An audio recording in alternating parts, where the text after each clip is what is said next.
You've probably used one without thinking about it. The plastic canister at the bank drive-thru, the one you load your check into before it gets sucked up a tube to the teller. It runs on compressed air, and it is the same basic technology that once moved a third of New York City's mail. Not a model of it. The actual thing.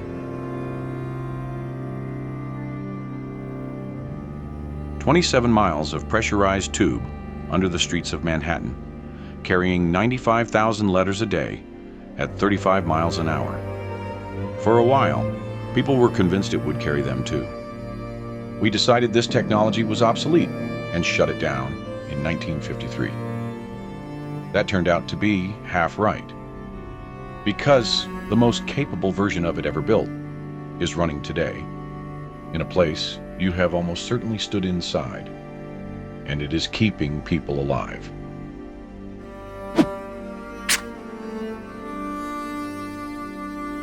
In the 1890s, big cities were choking on paper. Every letter, every telegram, every stock order moved by hand, and the hands moved through streets jammed with horses. A message across Lower Manhattan could take an hour. The city was drowning in its own correspondence, and the fix turned out to be the same thing that pushes that canister at the bank. Compressed air. London had been doing it since the 1850s. Philadelphia built America's first network in 1893. New York's opened in 1897, and it grew fast. 27 miles of pressurized iron tube, snaking under both sides of Manhattan, linking 23 post offices. Brass canisters the size of a forearm, each one packed with up to 600 letters, fired through the dark at 35 miles an hour. At its peak, the system moved 95,000 letters a day, nearly a third of all the mail in New York. The men who ran it had a name they were proud of: Rocketeers. And on the very first day, they showed off. The opening canister carried a Bible wrapped in an American flag, a copy of the Constitution, and the text of the President's inaugural address. Then they got bored of being dignified. Later runs sent a bouquet of violets, a candlestick, an artificial peach, and famously, a live cat, sealed in a sack and shot 2 miles across the city through a tube. The cat, by every account, walked away fine. This was not a novelty. This was the fast lane of an entire city, humming a few feet below the sidewalk, which raises the obvious question. If it worked this well, where did it go? Check.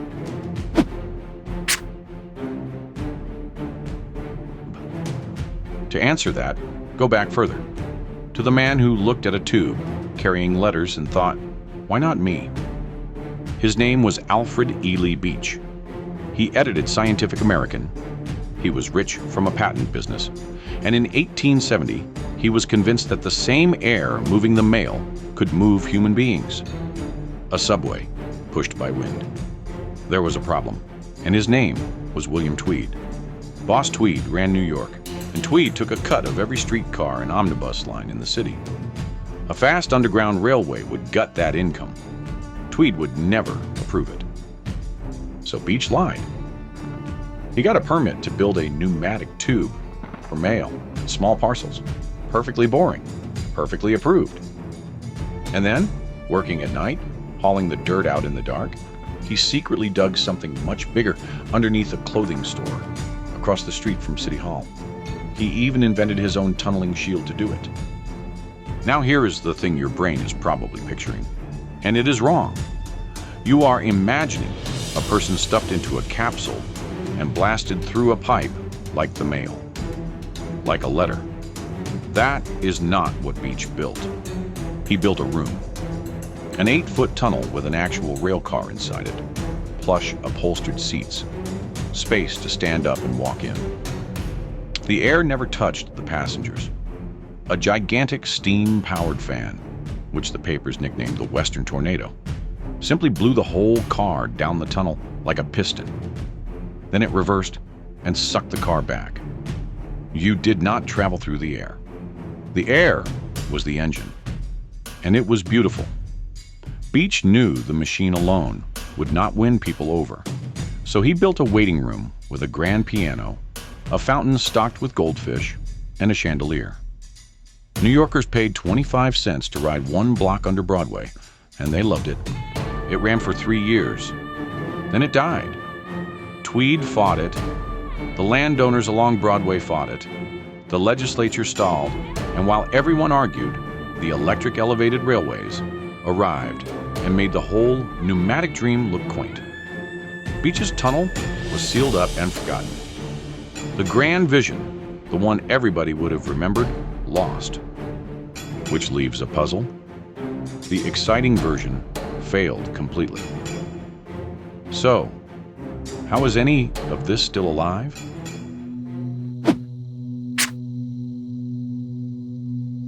Why the boring version won? Because the boring version was making a much smarter bet. Air pressure is wonderful for moving something small and light over a short fixed path. It is terrible at almost everything else. It does not scale to the weight of a loaded passenger car over long distances. And when something jams, you cannot just pop the hood. You dig up the street. That was the postal system's real weakness. A clogged canister meant tearing open a road to find it. One repair crew was working underground when a tube ruptured during a test, and the blast injured them. Every breakdown was a construction project. But the deeper problem was not the breakdowns. It was that the city kept moving, and the pipes could not. The tubes only ran between post offices on routes laid down in 1897. Mail still had to be sorted and trucked the last mile on both ends. As New York's business district shifted uptown, the frozen network underneath it made less and less sense. The time you saved in the tube, you lost in handling. By 1953, the Postmaster General, Arthur Summerfield, had had enough. He ran a test. He shut the tubes off and watched to see whether New York's mail would fall apart. It did not.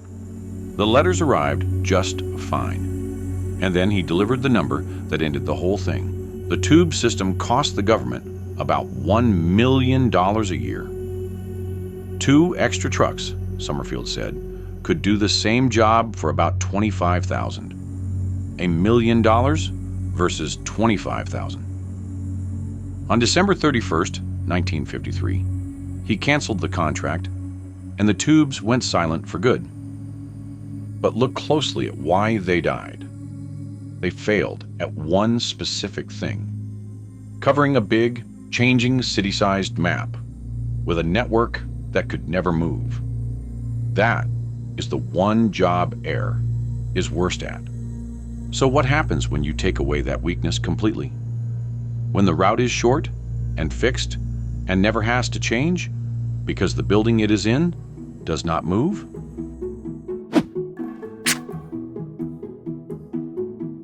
Walk into almost any large hospital today, and there is a pneumatic tube system buried in the walls around you. You will probably never see it. It is moving blood. A nurse loads a vial into a carrier, presses a destination, and the lab has that sample in 60 to 90 seconds. A human courier making the same trip, waiting on elevators, dodging gurneys, takes 7 to 10 minutes. In an emergency, that gap is the whole game. These are not the brass tubes of 1897. They are RFID, tracked and routed by software, sending hundreds of carriers an hour to dozens of destinations at once. One hospital in Munich runs more than 200 stations and 1,300 carriers on a single network. Worldwide, over 3,000 healthcare facilities move medicine, lab samples, and blood through tubes every single day.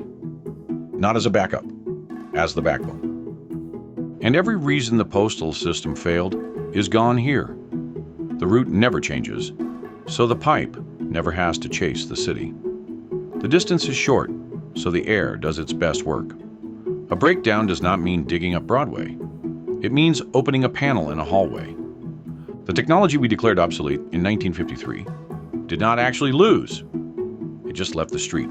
and went indoors to the one place its weakness disappeared and its strength was a matter of life and death. And that little canister at the bank, it is not a relic. It is the only piece of all of this that surfaced where you could watch it. We were sure that faster communication would kill the tube. Email, fax, fiber. All of it was supposed to make moving a physical object pointless. But you cannot email a vial of blood. You cannot fax a unit of plasma across a hospital in 90 seconds. There are things that simply have to exist in one place and then exist in another, fast. For the strange, narrow, stubborn job of carrying a real object a short distance right now, nothing better has ever been invented.